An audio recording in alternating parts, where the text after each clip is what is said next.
Hello yes welcome to our channel. వంటింటికి care of address అనగానే మనందరికీ గుర్తొచ్చేది చిట్టిబొట్ల మధుసూదన్ శర్మ గారు.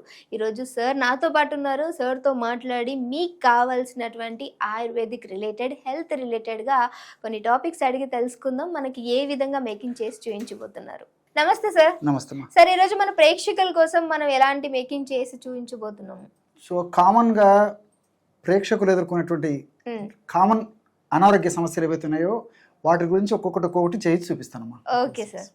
ప్రస్తుతం మనం ఈ వీడియోలో మైగ్రెయిన్ తలనొప్పికి చక్కటి గృహ వైద్యం అనేటువంటి ఆసక్తిదాయకమైనటువంటి అంశాన్ని గురించి తెలుసుకోబోతున్నాం.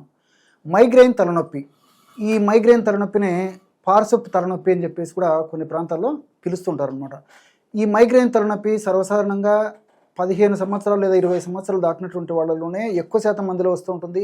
అదేవిధంగా మహిళల్లోనే ఎక్కువగా వస్తుంటుంది. ఈ మైగ్రెయిన్ తలనొప్పి కూడా మానసిక ఒత్తిడి ఎక్కువగా ఉన్నప్పుడు, షుగర్ వ్యాధి నియంత్రణలో లేనప్పుడు, వెయిట్ ఎక్కువగా ఉన్నప్పుడు, అదేవిధంగా ఎండకి ఎక్కువగా ఎక్స్పోజ్ అయినప్పుడు, అదేవిధంగా కొన్ని రకాల ఆహార పదార్థాలు తీసుకున్నప్పుడు, అదేవిధంగా స్త్రీలకు బహిష్టుకు సంబంధించినటువంటి సమస్యలు ఉండి, లేకపోతే బహిష్టు సమయాల్లో కానీ, బహిష్టు ముందు కానీ, బహిష్టు తర్వాత కానీ, ఈ విధంగా నిద్ర లేమితనం ఉండేటువంటి పరిస్థితుల్లో కానీ, ఈ విధంగా ఉండేటువంటి పరిస్థితుల్లో ఈ మైగ్రెయిన్ తలనొప్పి మరీ తీవ్ర రూపం తాల్చుతూ, మరీ ఇబ్బంది పెడుతూ, మరీ విజృంభించి రకరకాల ఇక్కట్ల గురి చేసేటువంటి పరిస్థితి ఏర్పడుతూ ఉంటుందన్నమాట.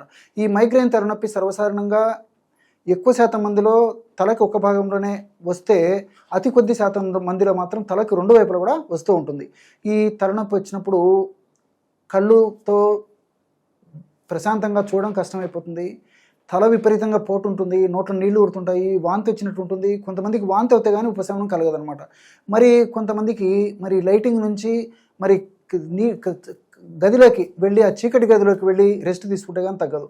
ఈ విధంగా శరీర ప్రకృతిని బట్టి, ఆ యొక్క వ్యాధి యొక్క ఉధృతిని బట్టి, ఆ యొక్క లక్షణాలు, ఆ యొక్క పరిస్థితి ఆధారపడి ఉంటుంది. ఈ మైగ్రెయిన్ తలనొప్పికి మనం చెప్పుకోబోయేటువంటి ఔషధం చాలా అద్భుతంగా పనిచేస్తుంది. కేవలం 2 పదార్థాలతో చక్కటి ఔషధాన్ని తయారు చేసుకుని ఆ యొక్క సమస్య నుంచి బయటపడవచ్చు. ఆ 2 పదార్థాలు ఏంటంటే, మొట్టమొదటిది నెయ్యి. చూస్తున్నారు కదా, ఇందులో కూడా ఆవు నెయ్యి దొరికేట్లయితే ఆవు నెయ్యి సేకరించుకోండి. ఆవు నెయ్యి దొరికని పక్షంలో గేదె నెయ్యి కూడా వాడుకోవచ్చు అనమాట. రెండవది బెల్లం. ఈ బెల్లము మనకి గడ్డల రూపంలో మనకు మార్కెట్లో దొరుకుతుంది, పొడి రూపంలో కూడా మనకు మార్కెట్లో దొరుకుతుంది. కాబట్టి మరి పొడి కూడా మనం డైరెక్ట్గా తెచ్చుకొని కూడా వాడుకోవచ్చు. ఇలాంటి బెల్లం కంటే కూడా ఇలా కొంచెం నల్ల బెల్లం దొరికి, నల్లటి పొడి దొరికేట్లయితే మరింత సమర్థవంతంగా ఔషధం పనిచేస్తుంది. మరి ఈ యొక్క 2 పదార్థాలను ఎలా కలుపుకోవాలో ఇప్పుడు చూద్దాం. మొట్టమొదట ఒక 100 ml ఈ విధంగా నెయ్యి తీసుకోవాలన్నమాట. కాచిన నెయ్యి, ఒకవేళ పేరు నెయ్యి అయితే కాస్త కాచేసేసి ఈ విధంగా ద్రవంగా తయారైన తర్వాత 100 ml ఈ విధంగా నెయ్యి తీసుకోవాలి. ఈ 100 ml నెయ్యిలో 100 grams బెల్లం పొడి కలిపేసేయాలి, అంతే. 100 ml నెయ్యిలో 100 grams బెల్లం పొడి. కాబట్టి మీకు అర్థమయ్యేందుకు కొద్దిగా మాత్రం ఇక్కడ కలపడం జరుగుతుంది. మీరు మాత్రం ఈ పద్ధతిలో ఔషధాన్ని కలుపుకోవాలి. కేవలము 1/2 నిమిషం లేక 1 నిమిషం లోపే బ్రహ్మాండమైనటువంటి మైగ్రేన్ నొప్పిని తగ్గించేటువంటి ఔషధం రెడీ అయిపోయింది. చూసారు కదా. ఈ విధంగా తయారు చేసుకున్నటువంటి ఔషధాన్ని ఒక గాజు సీసాలో నిల్వ ఉంచుకొని రోజు ఉదయం ఆహారానికి ఒక అరగంట ముందు, రాత్రిపూట ఆహారానికి ఒక అరగంట ముందు 2 టీ స్పూన్లు, అంటే 10 grams అనమాట. ఇది స్పూన్ పెద్దగా ఉంది, మీరు చూసేది చిన్న టీ స్పూన్ అయితే సరిపోతుంది అనమాట. ఈ విధంగా 2 టీ స్పూన్లు అంటే ఉదయం పూట 10 grams ఈ యొక్క ఔషధాన్ని చప్పరించేసి మింగేసేయాలి. అదేవిధంగా రాత్రి ఆహారానికి ఒక అరగంట ముందు కూడా ఇదే పద్ధతిలో 10 grams ఔషధాన్ని చప్పరించి మింగేసేయాలి.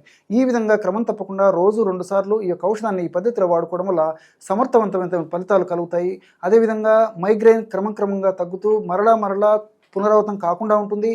దీర్ఘకాలం పాటు ఇందులో ఉండే ఔషధ గుణాలు సదా కాపాడుతూ, సదా మన దేహాన్ని రక్షిస్తూ ఉండడమే కాకుండా మరలా యొక్క సమస్య పునరావృతం కాకుండా కూడా ఈ యొక్క ఔషధం చాలా చక్కగా ఉపయోగపడుతుంది. ఆధునికంగా మనం ఆలోచించినప్పటికీ ఈ నెయ్యిలో omega-3 ఫ్యాటీ యాసిడ్స్ సమర్థవంతంగా ఉంటాయి. ఈ omega-3 ఫ్యాటీ యాసిడ్స్ మెదడులో కణాలని ఆరోగ్యవంతంగా ఉంచేందుకు చాలా సమర్థవంతంగా పనిచేస్తాయి. అందువల్ల మైగ్రేన్ అనే తలనొప్పి రాకుండా ఉండేందుకు, వచ్చిన నొప్పి త్వరగా తగ్గేందుకు కూడా సహకరిస్తాయి. అంతేకాకుండా మానసిక ఒత్తిడి ఎక్కువ ఉన్నటువంటి వాళ్ళలో మైగ్రేన్ తలనొప్పి మరీ విజృంభిస్తూ మరీ ఇబ్బంది పెట్టేటువంటి పరిస్థితి ఏర్పడుతుంటుంది. కాబట్టి ఈ యొక్క నెయ్యిలో ఉన్నటువంటి ట్రిప్టోఫాన్ అనేటువంటి రసాయన పదార్థము మానసిక ఒత్తిడిని తగ్గించడం వల్ల కూడా మనసు ప్రశాంతపడి ఆ యొక్క ప్రభావం చేత కూడా పరోక్షంగా ఈ యొక్క మైగ్రేన్ తలనొప్పి తగ్గేందుకు అవకాశం ఏర్పడుతుంది. అంతేకాకుండా బెల్లంలో అనేక రకాలైనటువంటి పోషకాంశాలు ఉన్నాయి. Iron, calcium, magnesium, phosphorus, fibre ఇలాంటి అనేక రకాలైన పోషకాంశాలు కూడా ప్రత్యక్షంగా పరోక్షంగా ఈ యొక్క మైగ్రేన్ తలనొప్పి తగ్గేందుకు సహకరిస్తాయి. వీటన్నిటికి తోడు అతి ముఖ్యంగా ఇందులో మెగ్నీషియం అనేటువంటి పదార్థం ఉందన్నమాట.